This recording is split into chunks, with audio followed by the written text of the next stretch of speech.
All right, so predictably, another woke Disney failure. And I was arguing with some soy boy on Twitter, and he said something like, "Convince me why this Star Wars is woke."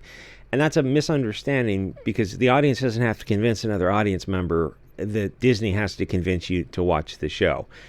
And perception is if you see a pox female, then it's going to be woke, and people don't even get to the stage of bothering to watch it because that perception is reality probably almost 100% of the time. So the Acolyte is canceled, and then she proceeds to blame a rampage of conservative istophobicism instead of looking inward at maybe yourself or the script or wisely refraining from saying anything. So the thing with talking about these shows in a 10-minute video is that there's so much going on. It's kind of more of a 2-hour discussion about the Frankfurt School and brainwashing to kind of flesh out what's going on there. Because the short version is they make shows that people don't watch. That's the first step analysis, but why don't they watch them is the longer issue. People aren't fungible, but to globalists in general, Disney here, they have to be. That means they treat people like cogs in a machine that can be swapped out, and the individual doesn't matter, but the individual matters very much. But to them, they could take the Star Wars A New Hope from 1977 or any old movie, and they could just remake it with different races of people, and it should get, in their expectations, the same result, or even more. They go, oh, well, we're going to remake a 1977 movie with modern CGI, probably better set building techniques with 3D modeling and whatnot. It should, if you remade it like a one-for-one shot, it would visually be better because even with Disney Star Wars, those were not good movies. 2015, but visually, all the lens flare. But yeah, a lot of that stuff actually looked really good. The sets sold you that they were in space on spaceships and these were actual robots, and it all really worked except for the writing. And the writing, I think, is probably the most important thing. So that's not something you want to... So the thing is, if you swapped out, I don't know, the original New Hope, it wouldn't work because people aren't fungible. And what would happen was, well, it would fail, and then they just call everyone racist and sexist. But it's not getting to the heart of anything because there's a lot of hot words for YouTube. Racism isn't a real concept. I mean, it's so vague that it's useless as a metric or to be used in an argument at all because it's never defined and they never match the elements of their analogy to the elements of the definition like you would prosecuting a case. It's just a manipulative term, some kind of MK Ultra predictive programming type of thing. The goal is to elicit a pre-programmed response that they have brainwashed the audience into accepting over, well, since the early 60s. A lifetime of media brainwashing that has been brutally effective. And people don't feel comfortable admitting how brainwashed, how powerful TV media brainwashing is. And you never see shows that discuss the downside of media, the, Ogilvy on advertising. The ability to brainwash people, to get people to accept ideas, and to show you within 60, 70 years, ideas that were firmly held as part of core dogma of a people can be reversed in a few decades, all because of Hollywood. And it's like, well, Hollywood's not going to tell you that they're lizard people who actually control society. But, the whitest of white pills is alternative social media stuff, Odyssey and BitChute and whatnot.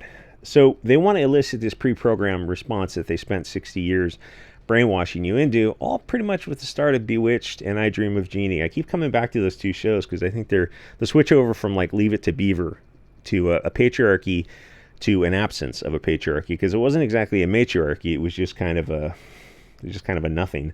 It's a stimulus, but it's a shallow one, and it doesn't change anything substantive. That means you can label the audience phobic, but they don't watch the show as a result of you saying those magic words. They're not actually magic words. It's meaningless because they can call us all these labels, phobic and whatnot, and we can call them phobic, but it doesn't change the argument or the results. It's kind of a weird new 1984 globalist speak. So for SJWs, pretend that we have deflected and labeled each other racist and sexist, and now the conversation has to move on to the substantive argument. The audience doesn't want a POC female in an action role like this.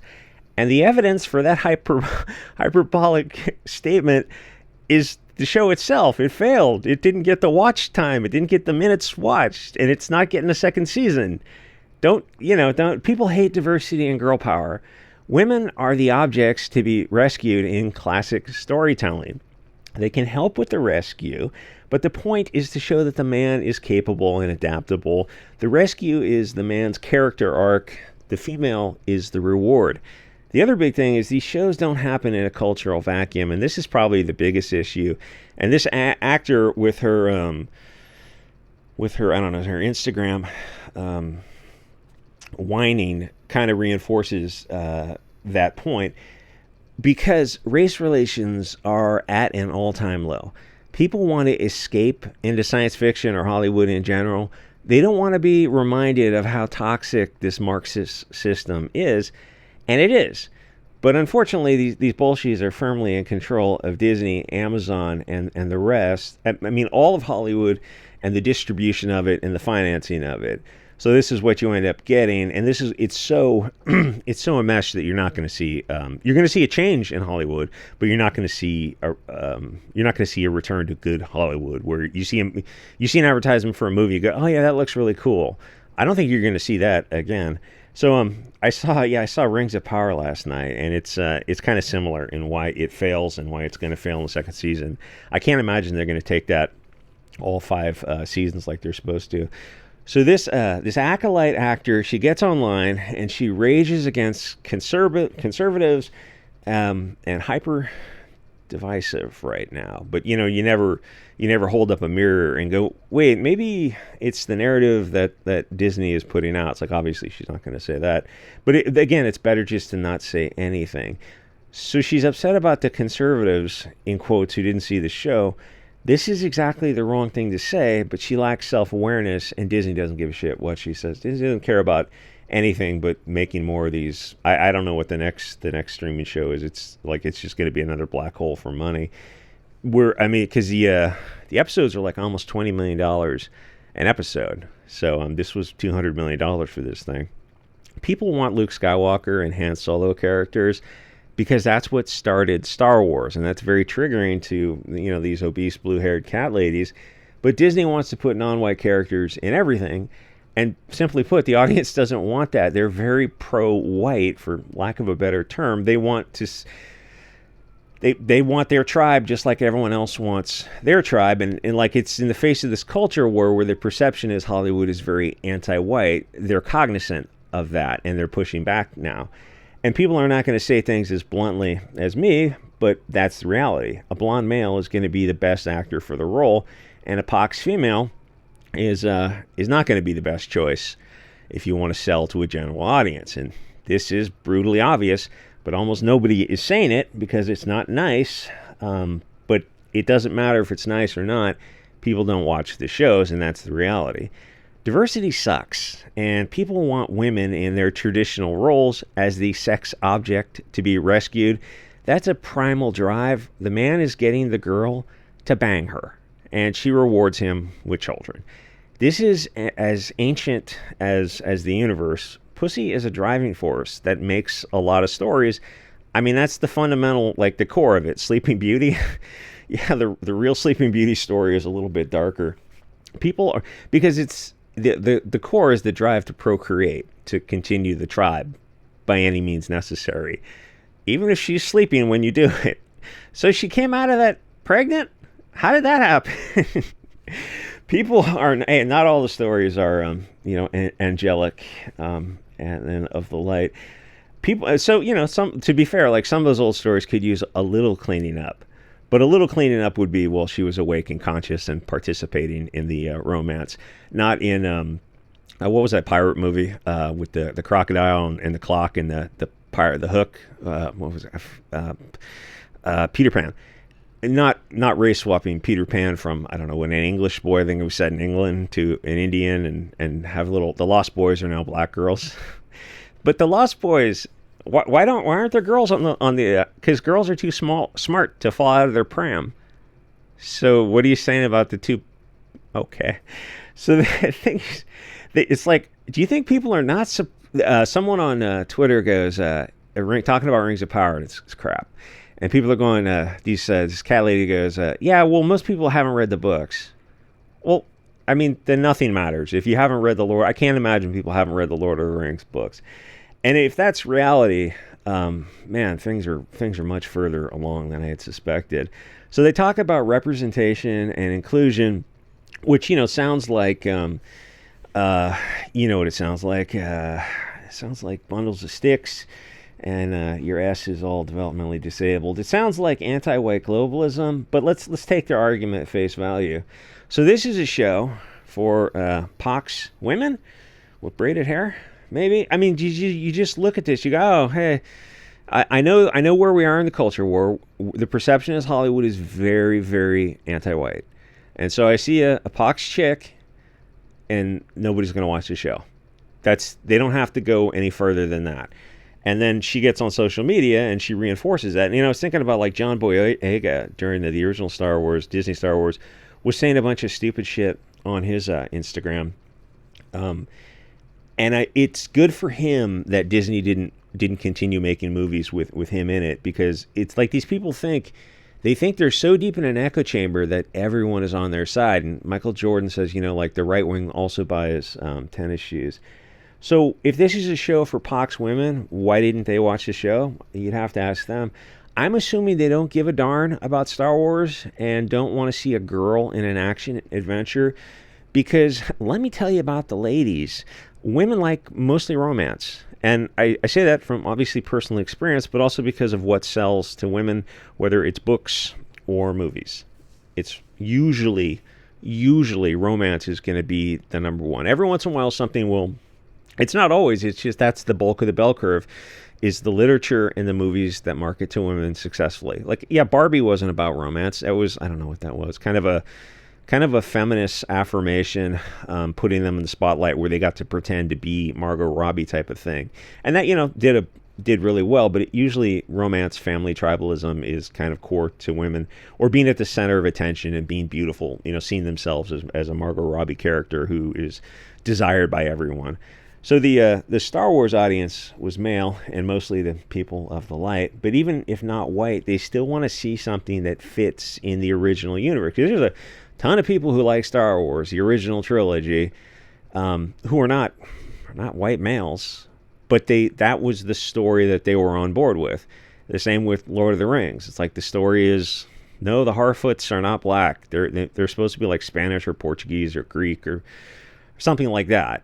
But they're not.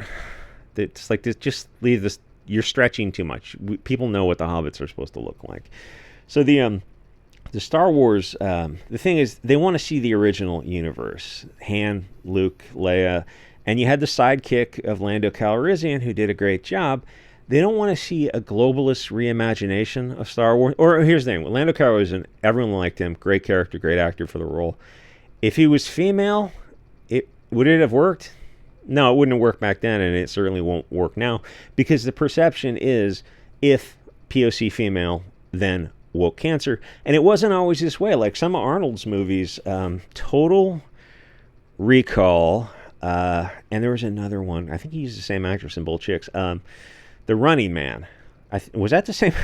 Not all Latinas look alike. I think that was the same. I hope it was the same actress. He used POC characters in a lot of his movies, including in Commando. There was this black guy who really had issues with people, and Arnold put him in the movie anyway. He got killed pretty quickly, but he put him in and he was actually the same guy who was in Predator. Arnold used reused a lot of the same actors, and that perception wasn't back then. Oh, if you saw Carl Weathers, it's going to be woke. He got killed off too, because that wasn't what the movies were. Everyone got the time to shine. Everyone got the time to screw up. It wasn't just if blonde male, then bad.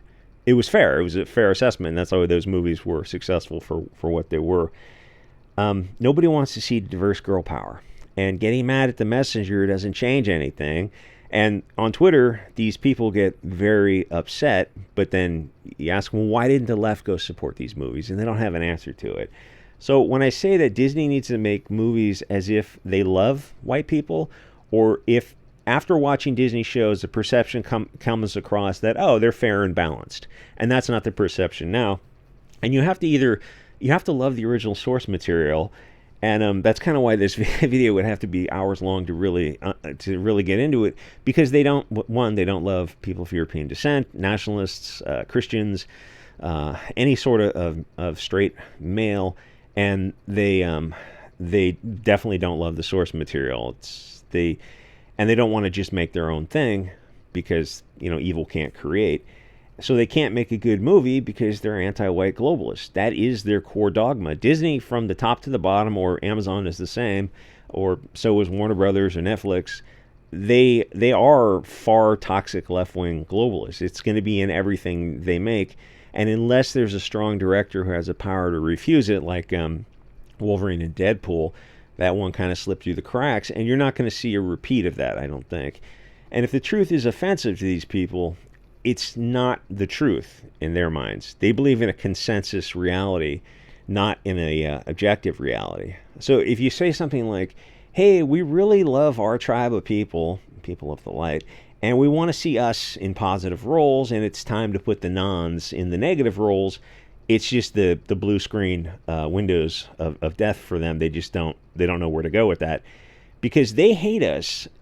But the mistake is in thinking that they think that we hate us as well. And increasingly, we're moving into being more positive, viewing ourselves in light of this hatred. People are becoming aware of the kind of tribal divisions. So they're being very... Hollywood has been increasingly anti-white. And people have let it slide for decades. But it seems like they've stopped letting it slide, so shows have kind of hit a wall and started massively failing. So to the anti-whites in Hollywood, pretend that we love our people as much as you hate us, and they just don't get that, because they really do hate us. Anyway, like, comment, subscribe. I'll see you guys on the next episode.